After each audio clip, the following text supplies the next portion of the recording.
Threat culture বা হুমকি সংস্কৃতি আরজি করে অভয়াকাণ্ডের পর খুব দ্রুত পরিচিত হয়ে উঠেছে এই শব্দযুগল। অভিক দে, বিরূপাক্ষ বিশ্বাস সহ এই থ্রেট কালচারের তালিকায় নতুন নাম আশিস পান্ডে। আরজি করের এই হাউস স্টাফের বিরুদ্ধে অভিযোগ, জুনিয়র ডাক্তার তো বটেই, এমনকি হাসপাতালের সিনিয়র ডাক্তারদেরও নাকি কথায় কথায় থ্রেট দিতেন প্রাক্তন অধ্যক্ষ সন্দীপ ঘোষ ঘনিষ্ঠ তৃণমূলের এই চিকিৎসক নেতা। শুক্রবার ৪ অক্টোবর দুপুর ২টো নাগাদ ধৃত আশিস পান্ডেকে আলিপুরে সিবিআই এর বিশেষ আদালতে তোলে কেন্দ্রীয় তদন্তকারী সংস্থা। সিবিআই এর দাবি, আরজি কর হাসপাতালে house staff Ashis Pandey senior ডাক্তারদের নাকি ছাড়তেন না। তার কথায় রাজি না হলে নাকি কথায় কথায় চলতো হুমকি।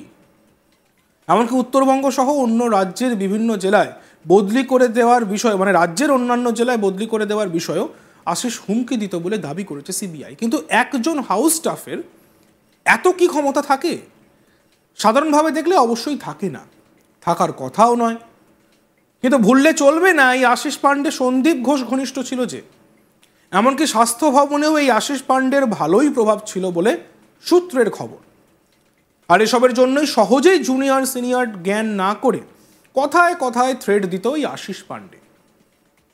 মূলত তার উপর নির্ভর করেই আরজি করে থ্রেট কালচার, টাকা তোলা এসব চলতো, এসব সূত্রের খবর উঠে আসছে আর কি। আর এসবের জন্যই সন্দীপ ঘোষের খুব পছন্দের পাত্র ছিল আশিস পান্ডে।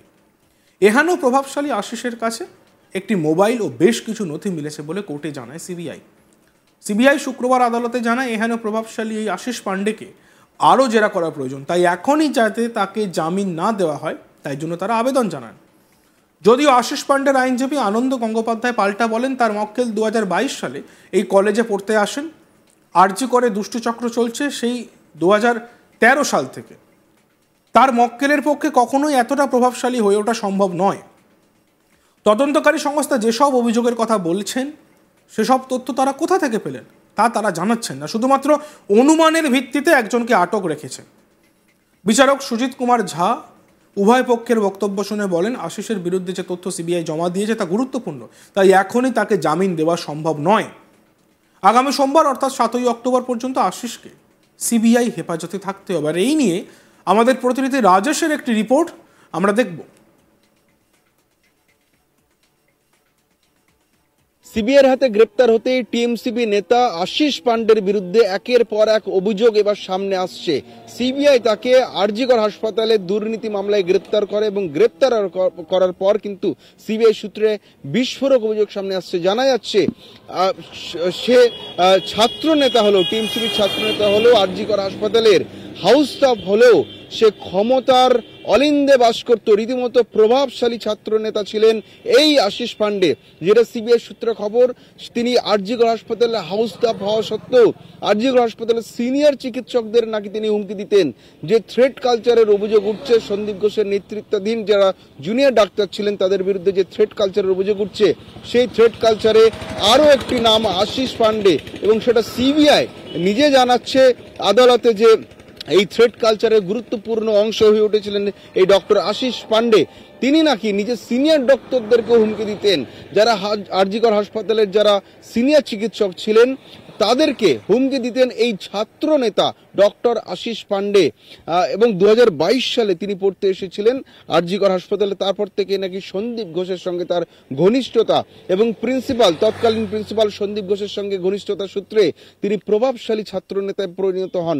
তিনি বেশ কয়েক বছর তিনি টিএমসিপি ইউনিটের প্রেসিডেন্ট ছিলেন আরজিকর হাসপাতালে এবং সেই সূত্রে তৃণমূল ছাত্র পরিষদ করার সূত্রে তিনি নাকি শাসক দলের উপর মহলের আরো ঘনিষ্ঠ হয়ে পড়েন এবং প্রভাব ক্রমে বাড়তে থাকে এই পান্ডের।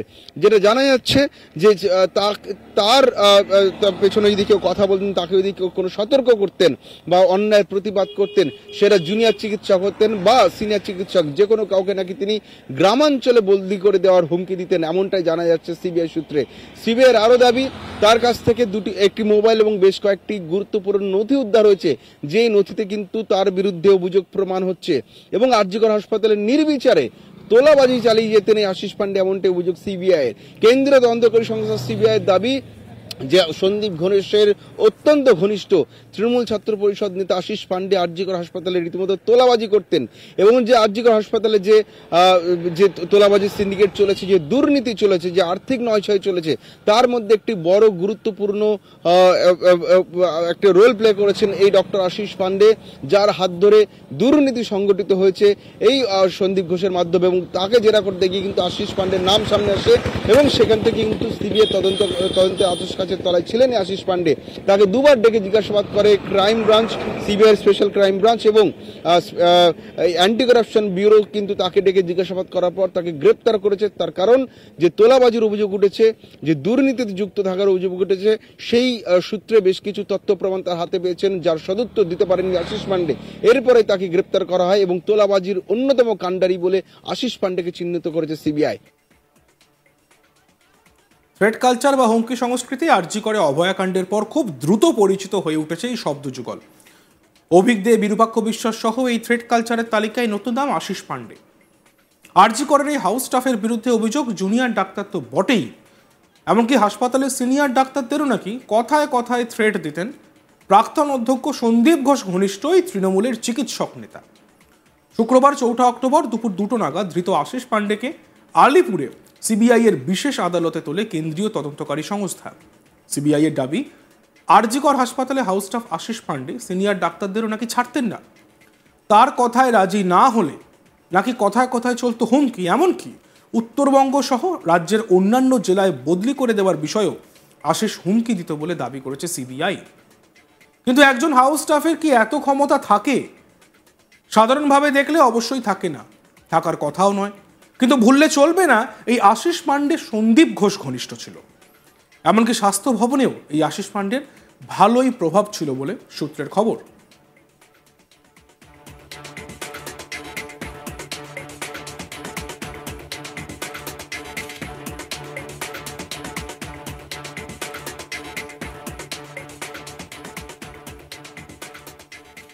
স্বাস্থ্য ভবনেও আশিস পান্ডের ভালো প্রভাব ছিল সূত্র বলছে। আর এসবের জন্যই সহজেই জুনিয়র সিনিয়র জ্ঞান না করে কথায় কথায় থ্রেট দিত আশিস পান্ডে। মূলত তার উপর নির্ভর করেই আরজি করে থ্রেট কালচার, টাকা তোলা এসব চলতো বলে সূত্রের খবর। আর এসবের জন্যই সন্দীপ ঘোষের খুবই পছন্দের পাত্র ছিল এই আশিস পান্ডে। এহেন প্রভাবশালী আশিসের কাছে বেশ কিছু নথি ও মোবাইল মিলেছে বলে কোর্টে জানায় সিবিআই। সিবিআই শুক্রবার আদালতে জানায়, এহেন প্রভাবশালী এই আশিস পান্ডেকে আরও জেরা করা প্রয়োজন, তাই এখনই যাতে তাকে জামিন না দেওয়া হয়। যদিও আশিস পান্ডের আইনজীবী আনন্দ গঙ্গোপাধ্যায় বলেন, তার মক্কেল 2022 সালে কলেজে পড়তে আসেন, 13 সাল থেকে চক্র শুরু হয়, তার পক্ষে এতটা প্রভাবশালী হওয়া প্রয়োজন নেই, প্রভাবশালী হওয়া সম্ভব নয়। দেখতে থাকুন আজ তাক বাংলা, সাবস্ক্রাইব করতে ভুলবেন না।